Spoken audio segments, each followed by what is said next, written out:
Bonsoir à tous et bienvenue à cette nouvelle analyse, ce nouveau décryptage qui s'intéresse au M23 et l'intervention rwandaise. Nous allons aborder les dynamiques de conflit en République démocratique du Congo et nous allons nous efforcer de dégager quelles sont les racines, les motivations derrière ce cycle, cette génération de conflits en République démocratique du Congo. Le groupe armé M23, en collaboration avec les forces rwandaises, exerce désormais un contrôle sur l'aéroport ainsi que sur la quasi-totalité de la ville de Goma, qui compte environ 2 millions d'habitants depuis le 30 janvier 2025.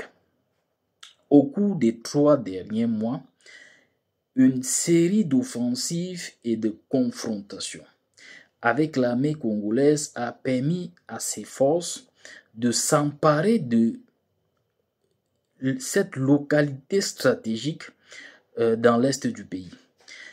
Cette dynamique contribue à une crise profonde en République démocratique du Congo, particulièrement dans sa région orientale. Dans cette analyse, nous ne nous focalisons pas uniquement sur la crise actuelle, mais nous souhaitons mettre en lumière les éléments qui indiquent que la République démocratique du Congo est assez symptomatique, présente les morphologies d'un pays à fort potentiel de conflit. Il ne serait pas exagéré, encore moins une prophétie, d'affirmer que d'autres tensions pourraient émerger si l'ensemble des facteurs actuels ne sont pas efficacement traités. Ce qu'il faut comprendre, dans un premier temps, c'est que la crise actuelle en République démocratique du Congo peut être comprise comme le résultat d'une série de luttes post-coloniales pour le pouvoir, principalement, qui ont débuté après l'indépendance vis-à-vis de la Belgique en 1960. Depuis plusieurs décennies, les conflits sont exacerbés par des tensions ethniques, des rivalités politiques, la corruption, ainsi que la lutte pour le contrôle des ressources naturelles, tout à fait stratégiques. Et donc actuellement, il existe, et ça c'est un chiffre assez incroyable, plus de 100 groupes armés opérant en RDC. Et beaucoup de ces groupes sont des milices locales qui cherchent à protéger leur communauté face à plus de 30 ans de troubles.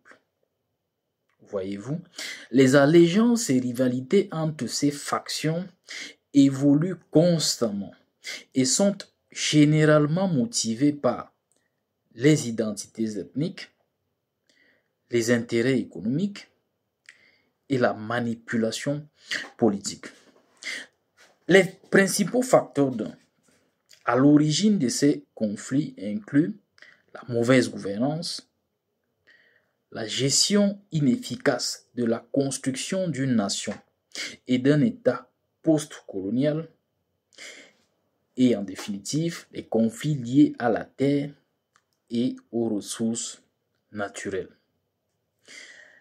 À cela donc s'ajoutent de profondes divisions entre les groupes ethniques, largement héritées de l'histoire coloniale du pays et des griefs historiques résultant de près de 5 décennies de troubles quasi ininterrompus. Abordons maintenant des grandes directions, des grandes orientations relativement aux origines, comme nous avons évoqué en introduction. Et nous commençons par le contexte historique, parce qu'il faut comprendre cela en amont.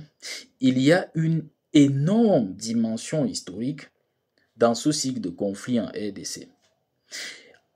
En 1994, souvenez-vous, le génocide au Rwanda a coûté la vie à plus de 800 000 personnes, orchestré par des milices pro-gouvernementales Hutus qui ciblaient les membres de la minorité Tutsi ainsi que ceux qui tentaient de les protéger. Ce cycle de violence a été interrompu par l'intervention des rebelles Tutsis qui ont mis fin à 100 jours de massacre en avançant vers Kigali, la capitale rwandaise. Cette situation a donc provoqué un exode massif, considérable, poussant des millions de Rwandais, y compris les miliciens ainsi que les forces de sécurité responsables du génocide, à fuir, à se déporter vers la République démocratique du Congo, alors connue sous le nom de Zaïre. Peu de temps après, le nouveau gouvernement Tutsi de Kigali s'est allié aux forces armées de l'Ouganda et du Burundi, ainsi qu'à divers groupes armés congolais pour envahir la RDC et renverser in fine le régime de Mobutu Sese Seko. Les conflits qui ont donc suivi ce dénouement, qui ont d'ailleurs été désignés sous les appellations de première et deuxième guerre du Congo, c'est-à-dire en 1996 et puis 97, la première, et puis 1998 et 2002. De nombreux conflits armés en cours dans l'est de la RDC trouvent pour ainsi dire leurs racines dans ces guerres. Ce ne sont que des continuités. Souvenez-vous, nous parlions de grandes dimensions historiques, avec des répercussions des transfuges, des rejetons même si vous voulez. Un grand nombre de groupes armés ont émergé de ce chaos. Maintenant, des alliances et rivalités en constante évolution avec les différentes autorités politiques et étatiques impliquées dans ces conflits. Donc, ces conflits interconnectés ont été marqués par une série de crimes de droit international et d'autres violations de droits humains, notamment des massacres, des disparitions forcées, des viols et diverses formes de violences sexuelles, ainsi que des actes de torture. Par la suite, examinons cette autre grande direction. Et celle-ci concerne plusieurs nations africaines. C'est un patrimoine, un héritage colonial, dont les répercussions se font encore sentir sur les tensions ethniques en République démocratique du Congo. Et comme c'est le cas dans de nombreux pays africains, les frontières de la RDC ont été tracées par des puissances coloniales européennes qui ont regroupé divers groupes ethniques sans prendre en compte les rivalités historiques existantes. D'ailleurs, à ce sujet, il y a un ouvrage très instructif commis par le professeur Charlie Gabriel Bock intitulé « L'État ou la nation », dans lequel ce socio-anthropologue met en exergue le fait que l'État est un appareil, c'est un instrument au service de la nation parce que cet appareil trouve une nation qui préexistait sa constitution. Et ce ne saurait être l'inverse. D'où la thématique de son ouvrage, l'État ou la nation. Ainsi, ce point est hautement stratégique dans l'appréciation de la thématique qui nous intéresse aujourd'hui. Vous voyez, comme c'est le cas dans de nombreux pays africains, les frontières de la RDC ont été tracées par des puissances coloniales européennes qui ont regroupé divers groupes ethniques sans prendre en compte les rivalités historiques existantes. Les réalités endogènes aux structures, aux mœurs et aux aversions ethnique, tribale, qui présistaient à l'arrivée de ces colons. La stratégie de diviser pour mieux régner, adoptée par les colonisateurs, a donc exacerbé ces tensions alors qu'ils cherchaient à maintenir leur domination sur les populations locales. La RDC, en raison de sa vaste superficie, équivalente à 2/3 de celle de l'Europe occidentale, est intégrée à la fois dans les dynamiques de l'Afrique de l'Est et de l'Afrique australe. Rendez-vous compte.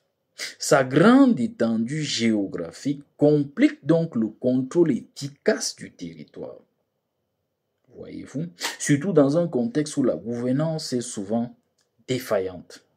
Avec une superficie de 2,345 millions de kilomètres carrés, ainsi qu'une population d'environ 111 millions d'habitants, le pays semble être piégé par son immense géographie. D'ailleurs, il y a un ouvrage instructif à ce sujet, intitulé, et ça c'est la traduction littéraire, Les prisonniers de la géographie. Je crois que l'Afrique se situe parfaitement dans ce contexte. Et c'est également un sujet abordé dans l'ouvrage du professeur Achille Mbembe, intitulé Brutalisme, la balkanisation de l'Afrique comme étant l'un des grands enjeux contemporains du continent. Selon lui, il est nécessaire que l'Afrique s'oriente vers sa défrontiérisation. Il y en a 54 États en Afrique. Donc, autant de frontières. Ce qui est tout à fait en contradiction avec la libre circulation totalement acquise dans l'espace Schengen. Ainsi, nous passons à la troisième grande direction.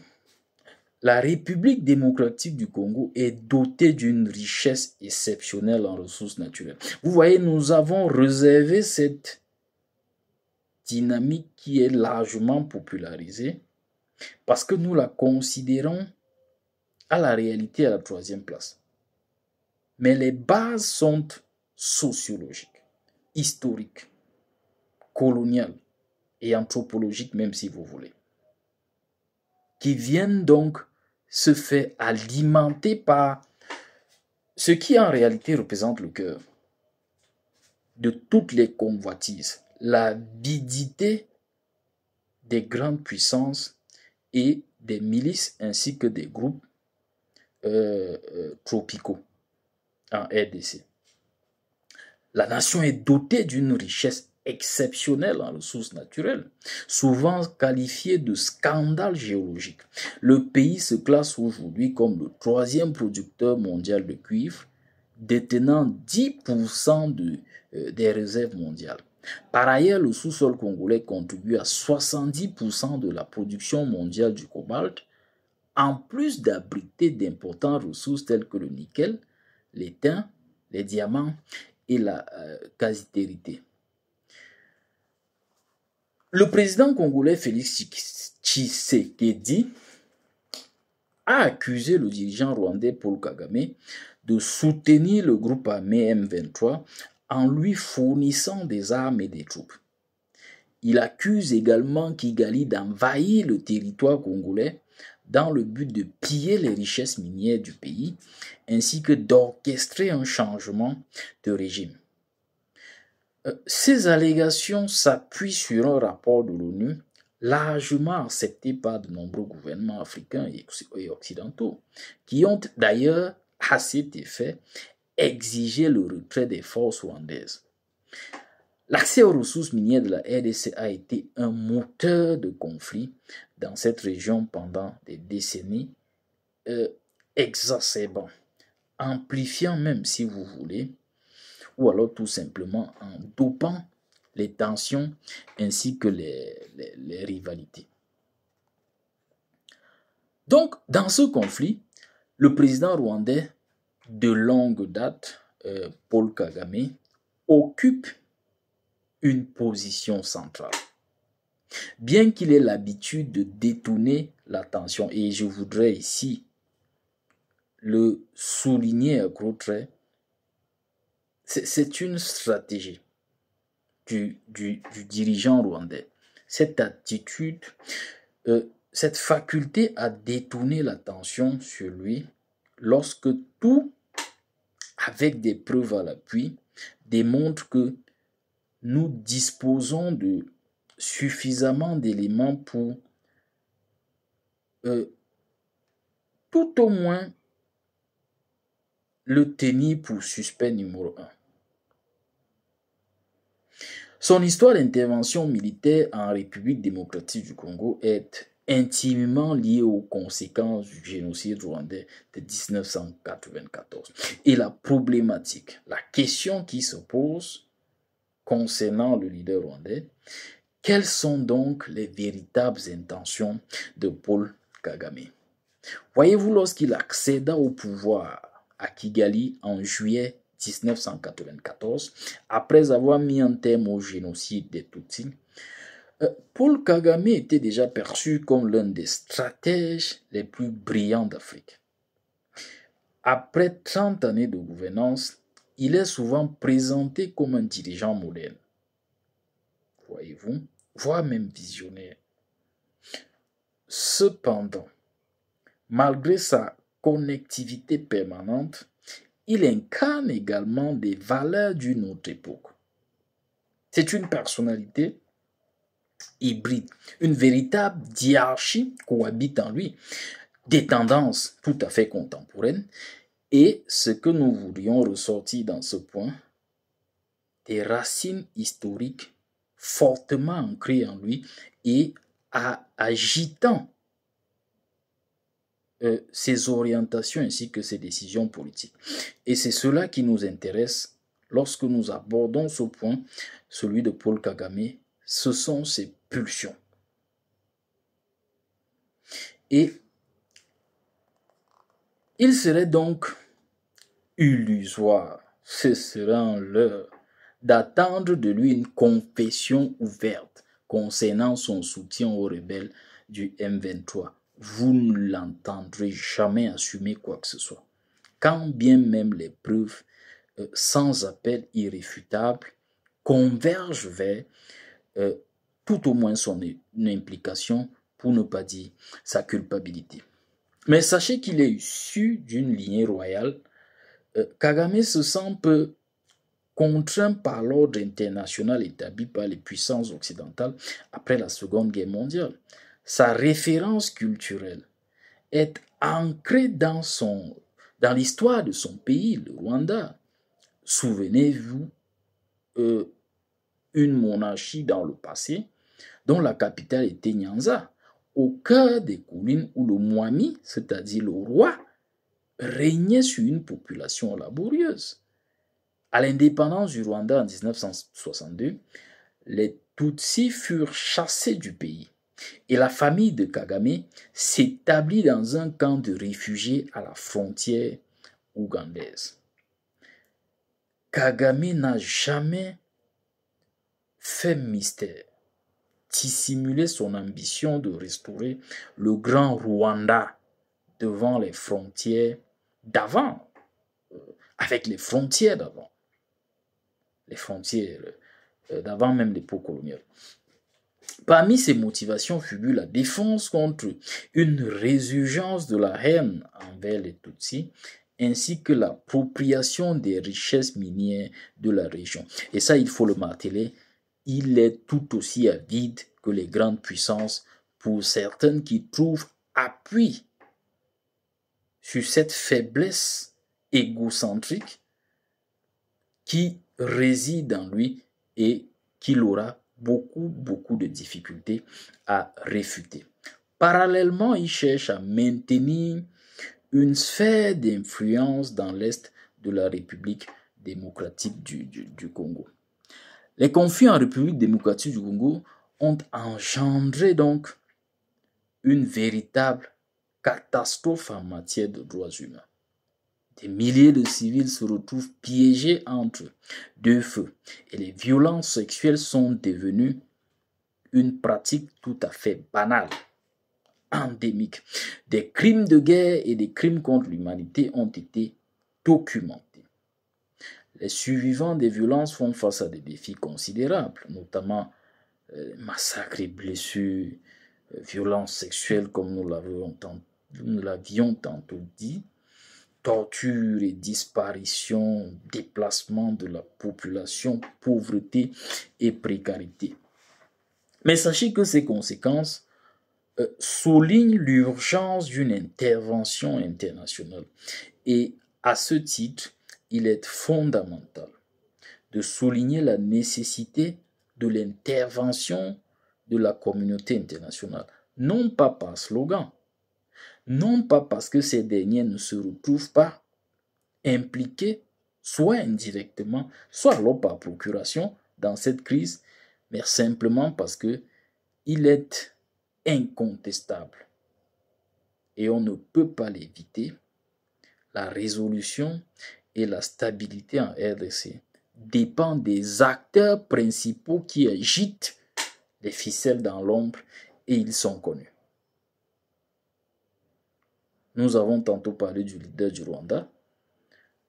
Nous sommes totalement en droit de questionner la responsabilité de la République française qui est accusée et a raison de faire preuve de complaisance envers le Rwanda. Souvenez-vous, nous analysions encore l'autre jour le sommet sur l'intelligence artificielle à Paris, et Macron a tout bonnement invité le dirigeant rwandais.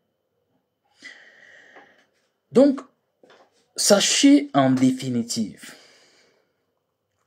que la situation en République démocratique du Congo représente un défi complexe, tout à fait complexe, comme la constitution d'un vaisseau spatial.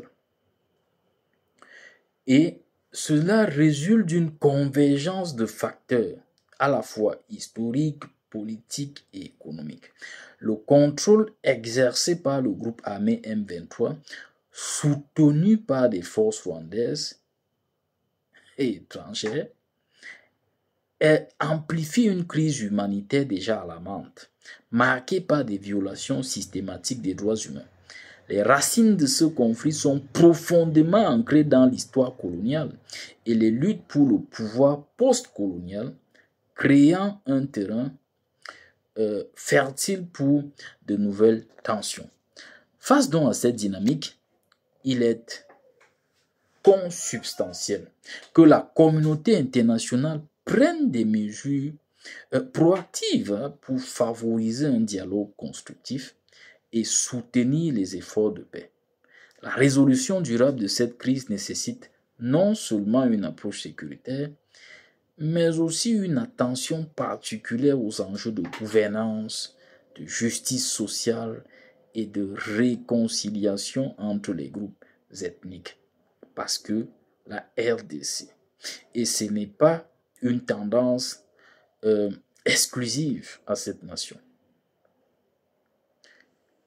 La constitution socio-anthropologique de l'Afrique, ce sont ses ethnies, ce sont ses communautés. Et elle ne peut pas s'en départir. Donc, sans une intervention constituée, concertée et peut-être même collégiale, la RDC risque de continuer à sombrer dans le cycle de violence et d'instabilité, avec des répercussions non seulement pour ses citoyens, mais aussi pour la stabilité régionale. Merci infiniment de nous avoir suivis. Nous vous invitons à vous abonner à cette page pour bénéficier de davantage d'analyses objectives et pertinentes sur l'actualité internationale. Une fois de plus, merci et à très bientôt.